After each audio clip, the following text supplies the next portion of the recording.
Magandang araw po mga kasundo, ito po si Kuya Bari. Ang magkakwento po ngayon ay ang narrator ng ating kapatid na channel na Kwentong Aswang. Naririto po si Kuya Chris at simulan na po natin ang kwento. Magandang araw po Kuya Bari. Ako nga po pala si Densyo, 54 anyos po. Ang hindi kapanipaniwalang kwento pong ibabahagi ko ay naranasan ko halos 20 taon na rin ang nakakaraan. Nakabase kami noon sa Caloocan. Una kaming nagkita ng aking asawa nang ipakilala ito sa akin ng dati kong katrabaho sa isang pabrika sa Caloocan. Magpinsan po sila ng sinasabi kong dati kong katrabaho. Sakto naman po nung panahong yon ay pareho kaming walang sariling nobyo o nobya. Niligawan ko po noon si Mrs. At hindi rin naman tumagal ng 6 na buwan ay sinagot din naman agad ako nito. Makalipas po ang 1 taon naming pagiging magkarelasyon, nagbunga po ang aming pagmamahalan. Kaya't nagpasya kaming magsama sa ilalim ng iisang bubong. Nangupahan po kami sa isang apartment sa Kamaynilaan hanggang sa tumuntong ng 2 taon ang aming panganay na anak. Noong unang taon naman pong paninirahan namin doon ay hindi ko pa naman pinoproblema ang pagsusustento sa pangangailangan ng aking mag-ina.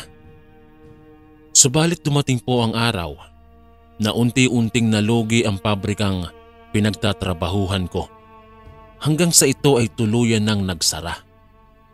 Dahil nga po wala na akong mapagkukunan ng pera at hindi din naman madali ang makahanap kaagad ng bagong trabaho, hindi na po namin nakayanan ni Mrs. na mabayaran ng upa ng may-ari ng inuupahan namin. Kaya't kahit anong pakiusap at pagmamakaawa namin ni Mrs. na huwag muna kaming paalisin na hanggang sa makahanap muli ako ng bagong trabaho, ay nagmamatigas ito at sa huli ay pinalayas pa rin kami.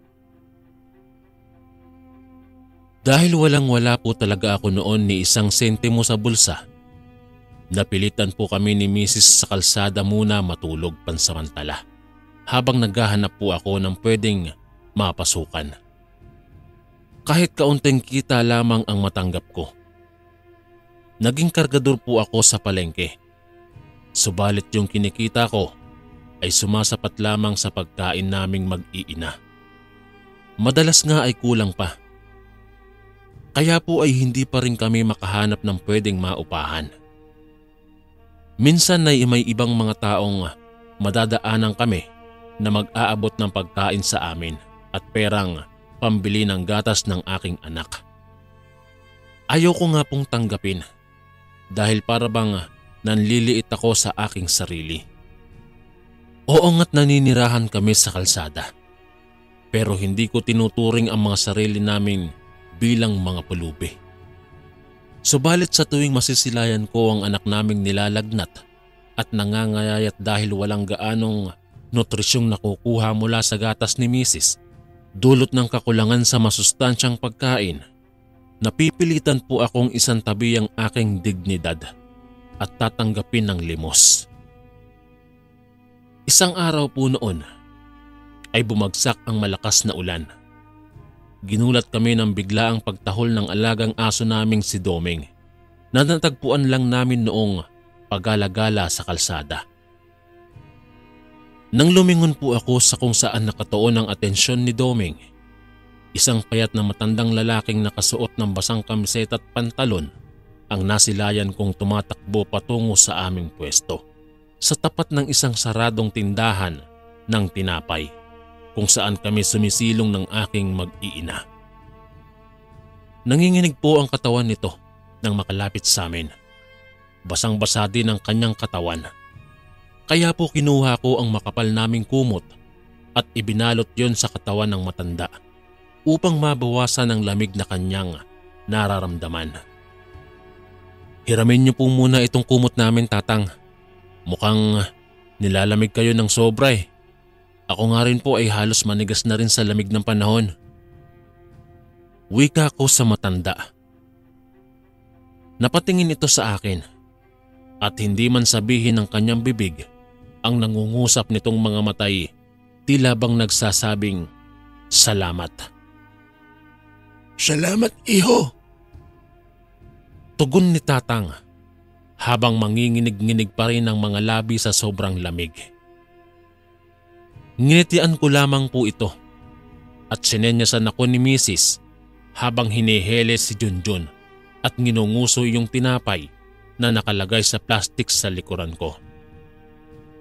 Nakalaan na sana yon para sana sa pang-almusal namin kinabukasan. Pero kinuha ko pa rin ito at ibinigay doon sa matanda dahil baka hindi pa ito kumakain.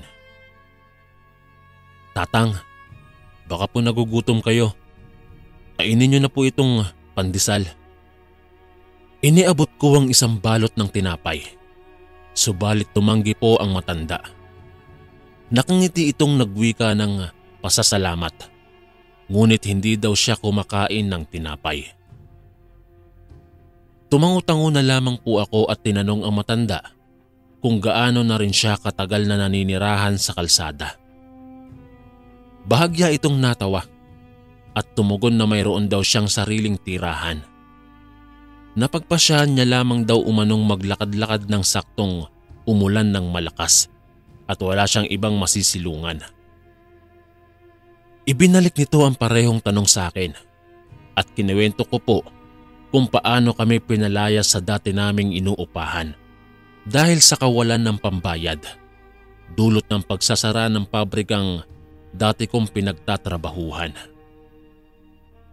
Ang sabi po ng matanda, bilang gantimpala umano sa pagkakaroon ko ng mabuting kalooban, handa niya raw kaming patirahin sa bahay niya ng libre. At total naman daw ay mag-isa na lamang siya sa buhay, magmula noong mamatay ang kanyang kasintahan. Binalingan ko ng tingin si Mrs. na tila ba nakikipag-usap ng mata sa mata. Hinintay ko ang senyales ng kanyang pagsang-ayon dahil kung ako po ang tatanungin, hindi ko kayang lubos na magtiwala sa isang taong hindi ko naman kilala. Tinitigan ko ang anak naming balot na balot ng makapal na tela at akay-akay ni Mrs. Ilang araw na siyang sinisipon dahil sa pabago-bagong klima ng panahon. Kung meron lamang sana kaming bahay na matutuluyan, ay kahit papaano mapoprotektahan ang anak namin mula dito. Ilang minuto ang lumipas. Bumuntong hininga si Mrs. at tumango-tango. Isinama po kami ni Tatang na kinalaunan ay nagpakilala bilang Selmo sa lugar kung saan siya nakatira. Malugod din siyang pumayag na isama rin pati ang aso naming si Domeng. May madadaanan kaming eskinita, tapos bago makarating sa mismong bahay niya, maeengkwentro namin ang isang grupo ng matitikas na mga lalaking nakaupo palibot sa isang mesa habang naglalaro ng baraha. 5 po sila at maiingay ang mga ito. Subalit binalot ang kawalan ng katahimikan nang dumaan kami sa kanilang harapan kasama si Tatang Selmo. Mariin kaming tinitigan ng mga ito na para bang sinisiyasat tapos ay magbubulungan ng mga ito na sa pakiwari ko'y pinag-uusapan kami. Siguro'y nagtataka sila kung bakit kasama kami ni Tatang Selmo. Kung ilalarawan ay hindi gaanong kalakihan ang bahay ni Tatang Selmo. Kumbaga tama lang para sa aming 4. Nag-iisa lamang ang silid na para talaga sa pagtulog.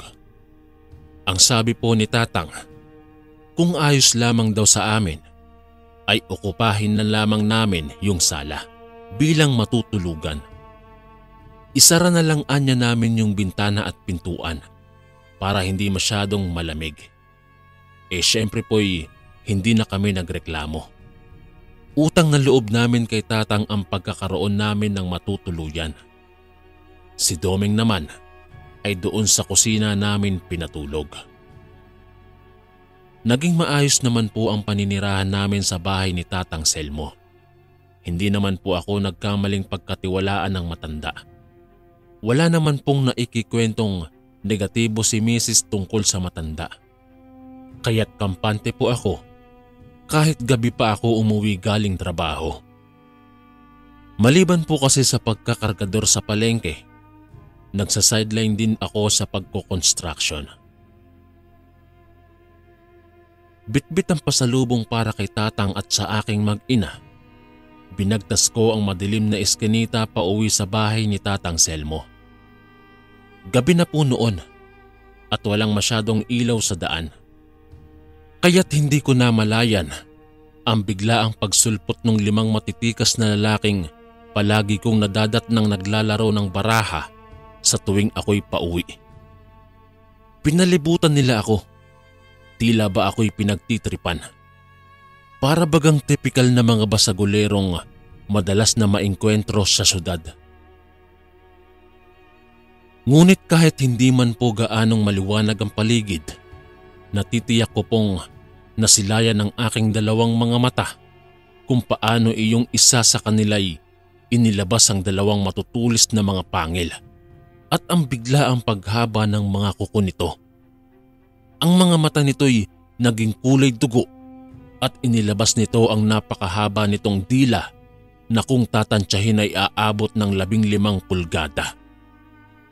Sa sandali pong yon ay hindi ko na matatawag pang ordinaryong tao lamang ang aking nasa harapan. Sunod-sunod na rin pong nagbagong anyo ang 4 niya pang mga kasama at hindi ko na alam kung magagawa ko pang maibigay kay tatang at sa aking mag-ina ang pasalubong na bitbit ko. Mangiyak-ngiyak po akong nakiusap na huwag nilang ituloy kung anumang binabalak nilang gawin dahil mayroon akong pamilyang naghihintay sa akin. Subalit parang wala silang pakialam habang nagsesenyasan sa bawat isa na tila ba nagtuturuan kung sino ang unang sasalakay. Hanggang sa yun pong pinakamalaki sa kanila'y dahan-dahang humakbang papalapit sa akin. Mariin po ako nitong pinagmamasdan. Nang ilang pulgada na lamang ang pagitan sa aming 2, na tila ba ako'y sinisiyasat o sinusuri kung malinamnam kaya ang aking mga tabat laman. Naibagsak ko po ang bitbit kong supot ng tinapay sa lupa. Umiiyak ako't nagmamakaawa at nagdarasal na sana'y isang masamang panaginip lamang ang lahat. Dumapo ang mga palad nito sa aking leeg. Ramdam na ramdam ko ang unti-unting pagbaon ng matatalas niyang mga kuko sa aking balat. Dumaloy ang dugo sa suot kong kamiseta. Hindi pa man ganoon kalalim ang mga sugat. Ipinikit ko ang aking mga mata at ipinagdasal ang kaligtasan ng aking mag-ina kung sakali mang iyon na ang huling araw ko sa mundo. Subalit hindi ko inaasahan ang pagdating ni Tatang Selmo. Mayroon itong daladalang wakwak na katawan ng patay na aso sa kanang kamay nito. Ang aso naming si Doming. Hindi ako nagkakamaling si Doming yon dahil sa kulay berdeng kolar na isinuot namin sa leeg nito bilang palatandaan. Napabaling ng tingin kay Tatang Selmo ang lalaking sumasakal sa akin, kasabay ng pagbitaw nito sa aking leeg. Dahilan upang mapalupasay ako sa lupa habang iniinda ang sugat mula sa pagbaon ng kanyang matatalas na mga kuko sa aking leeg. Binitawan ni Tatang Selmo ang patay na katawan ni Doming at sinabing, "Yang aso ang lantakan nyo." Sumagot naman ang isa sa 5 mga lalaki at nagsabing, "Hindi na kami kumakain ng tira-tira mo, Selmo." Nabalot ng kawalan ng katahimikan at muli itong tumugon at nagwika ng, "Ngunit mayroon pa rin kaming natitirang galang para sa iyo." Pagkatapos ay lumapit ito sa akin at hinawakan ako sa balikat. Pilit ako nitong ipinatayo at tinulak sa direksyon ni Tatang Selmo. Mariin nitong tinitigan ng matanda at tumango na parang nagsasabing lumisan na kami. Walang sabi-sabing inakay ako ni Tatang palayo sa grupo ng mga aswang dahil nga'y iniinda ko pa rin ang nagdurugong mga sugat ko sa liig. Anong ibig sabihin nila, Tang? Usisa ko sa matanda habang binabagtas namin ang daan pauwi sa bahay. Ipapaliwanag ko sa iyo mamaya, iho. Bilisan na muna nating umuwi at baka magbago pa ang isip ng mga yun. Tugon nito. Nang marating po namin ang bahay, nadatnan naming tulog na ang aking mag-ina. Hindi ko na rin binalikan pa yung pasalubong ko sana sa kanila na naibagsak ko sa lupa noong nakaengkwentro ko ang mga aswang. Kung usapang aswang lang naman, ay hindi na po bago sa akin ang mga usaping ito. Sa probinsya namin sa Bicol, uso po ang mga kwentong katatakutan tungkol sa aswang. Nakwento pa nga ng tatay ko na noong pinagbubuntis daw ako ni nanay ay may isang tiktik na sumubok na sumalakay sa aming bahay. Buti na lamang daw ay agad niyang naihanda ang kanyang itak at napuruhan daw ito sa pakpak. Pero agad pa rin namang nakatakas. Subalit iba pa rin po talaga ang pakiramdam kapag ikaw na mismo ang nakaengkwentro sa mga katulad nitong kakaibang uri ng nilalang. Kumuha ng malinis na tela si Tatang Selmo at tumungo ng kanyang bakuran upang mamitas ng dahon ng sambong na makakatulong umano sa pagpapagaling ng sugat ko.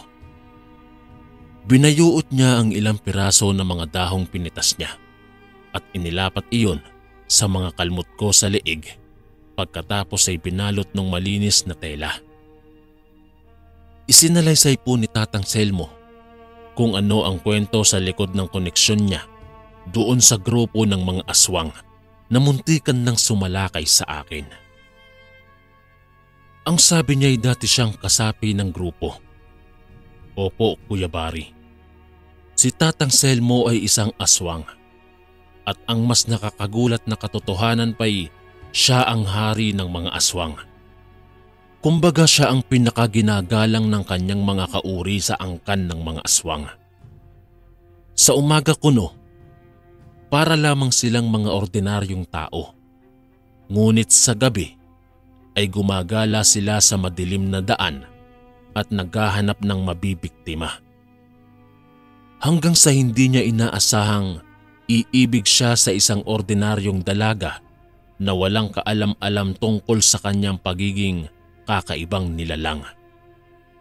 Inilihim niya raw ito sa mga kasapi ng kanyang angkan dahil kapag nabunyag ang tungkol doon ay tiyak na itatakwil umano siya ng mga ito. Yung 5 lalaking kamuntikan ng sumalakay sa akin kanina, ang mga pinakamalapit ang loob kay Tatang. Dahil ang iba pang mga lupon ng aswang ay nananahan sa malalayong sityo. Nahulog din anya ang loob sa kanya ng dalaga kinalaunan dahil sa pagsisikap niyang bihagin ito. Pakiramdam niya umano'y isa siyang ordinaryong tao kapag kapiling ang dalaga at hiniling niya na sana nga'y isa na lamang siyang ordinaryong nilalang. Tinalikuran niya ang pagkain ng lamang loob ng tao at sinimulang sanayin ng sikmura sa mga hilaw na karne ng hayop tulad ng aso, baka, kalabaw, manok at baboy ramo. Dahil ang kanyang pagmamahal sa dalaga ay tinuruan siyang bigyang respeto ang sangkatauhan. Subalit sa isang hindi kalayuang sityo kung saan naninirahan ng isa pang lupon ng mga aswang, biglang natagpuan ang kanyang kasintahan sa tabi ng ilog. Nawakwak ang katawan at nawawala ang mga lamang loob. Hindi na nga lubos na makilala ang dalaga kung hindi lamang sa regalong kwintas dito ni Tatang Selmo na natagpuan ilang metro lamang mula sa bangkay ng dalaga. Inusisa niya ang grupo ng mga aswang na naninirahan doon sa parehong sityo kung saan natagpuang patay ang kanyang kasintahan. Derechahan namang umano ng mga itong sinagot na sila ang sumalakay sa dalaga habang walang kaalam-alam na nobya iyon ni Tatang Selmo. Magmula noon ay tumiwalag na si Tatang Selmo sa samahan ng mga aswang. Mas pinagbigyang halaga niya ang mga tao kaysa sa kanyang mga kauri. Yun daw ang dahilan kung bakit malugod niya kaming inalok na manirahan sa bahay niya ng libre. Humingi ito ng tawad sa hindi pagbibigay sa amin ng babala tungkol sa grupo ng mga aswang sapagkat bakaan niya mapagpasya naming lisanin ang sityo. At humingi rin ito ng tawad para sa pagkitil din sa buhay ng aso naming si Domeng. Ang sabi ko naman po kay Tatang Selmo, tinatanaw kong isang malaking utang na loob ang pagpapatira niya sa amin sa bahay niya. Ngunit mas pipiliin kong manatili na lamang sa kalsada kasama ang aking mag-ina kaysa gabi-gabing makipaglaban sa mga aswang. At marami-rami na rin po ang aking naipon mula sa pagdodouble kita na nasasapat na sa pagkain namin ng aking mag-ina at pambayad sa isang maliit na upahan. Tugon po ni Tatang Selmo ay nauunawaan niya ang aking desisyon. Noong sumunod na araw po ay ikinuwento ko sa aking asawa ang tungkol sa aking kahindik-hindik na karanasan noong gabi. Maging siya po ay sumang-ayon na lisanin na namin ang sityo sa kabila ng pasasalamat sa tulong na ibinigay sa amin ni Tatang Selmo. Nang madaanan namin yung grupo ng mga aswang na nakapalibot sa mesa at naglalaro ng baraha, hinarang ako ng isa sa kanila. Yung sumakal po sa akin gamit ang kanyang matatalas na kuko. At ang sabi niya ay, "Sa susunod na makasalubong ka namin, tutuluyan ng babaon ng aking mga kuko hanggang sa maputol ang mga ugat mo sa leeg. Nauunawaan mo ba?" Tumango-tango ako at tuluyan ng nilisan ng lugar kasama ang aking mag-ina. Lumipat po kami sa malayong sityo na iminungkahi ni Tatang Selmo kung saan daw umano walang naninirahang mga aswang. Nagrenta kami ng isang maliit na bahay. Hindi namin alintana ang masikip na espasyo dahil ang mahalaga na lamang para sa amin ay mayroon kaming bubong na masisilungan. Naging maluwag na rin po ang aking pakiramdam dahil sinigurado naman ni Tatang Selmo na wala na kaming makakaengkwentrong masasamang aswang dito sa sityo. Sa kabila nito, palagi ko pa rin pong pinapaalalahanan si Mrs. na isara ang mga bintana at pinto at huwag magpapapasok ng kung sino-sino hanggat hindi pa ako nakakauwi sa bahay. Mas mabuti na rin po kasi ang nag-iingat dahil minsan may mga ordinaryong tao ang mas masahol pa sa aswang. Noong unang 3 araw, wala naman po akong napapansing kakaiba. Hindi naman kaduda-duda ang mga taong nakakasalubong ko sa sityo. Subalit noong pauwi ako sa bahay namin isang gabi, parang may naririnig akong mahinang mga yabag ng paa sa aking likuran habang tinatahak ko ang daan. Ngunit kapag sinisiyasat ko ang buong paligid, wala naman akong nakikitang tao. Magmula po noon, palagi nang ganoon ang aking sitwasyon sa tuwing pauwi ako sa bahay. Binabalot man ng pangamba at hinalang baka sinusundan ako ng mga aswang na nakaengkwentro ko sa baryo kung saan nakatira si Tatang Selmo, nanatili akong matapang ang loob. Baka kako nagpapagala-gala lang sila dito sa sityo. Hinihiling ko ngang makasalubong kong muli sa daan si Tatang Selmo at kamustahin ang kalagayan nito at humingi ng payo ukol sa hinala kung may aswang na sumusunod sa akin. Pero hindi nagagawi si Tatang sa sityo sa bayan. Hindi ko rin namang kayang bisitahin ito sa mismong tinitirhan niya dahil nagbigay ng babala sa akin yung isang aswang doon na sa susunod na magkita kaming muli ay tutuluyan niya na akong papaslangin. Hanggang sa minsay, madatnan ko ang 3 kilalang mga tambay dito sa sitio na nag-iinuman sa gilid ng kalsada. Gabi noon at bilang kinasanayan ay pauwi na ako sa aking mag-ina galing trabaho. Tinawag nila ang pangalan ko at niyaya akong samahan silang uminom dahil kaarawan daw nung isa sa kanila. Ang sabi ko, matagal ko nang tinalikuran ng bisyo magmula nang magkaroon ako ng sariling pamilya. Pero makulit sila, kaya't napatagay ako ng 1 beses.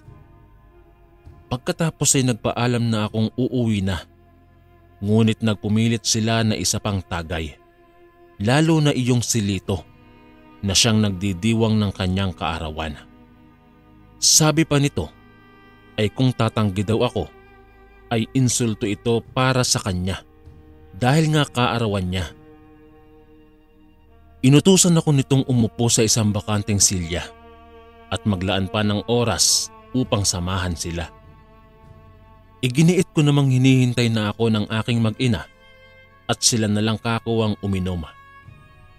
Doon nagalit si Lito. Malakas niyang ibinato ang bakanteng silya sa sementong lupa. Dahilan upang ito'y magkapira-piraso sapagkat gawa lamang ito sa plastik. Ano boss? Ayaw kang pagbigyan eh. Itumba na ba natin to? Saad ng isa pa sa 3 na si Jerry. Patango-tango naman iyong isa pa nilang barkada na si Dante na para bang sumang-ayon. Hinawakan ako ng 2 sa magkabilang braso habang si Lito naman ay pinagbabali-bali ang kanyang mga buto sa kamay na tila ba nagbabadyang manuntok.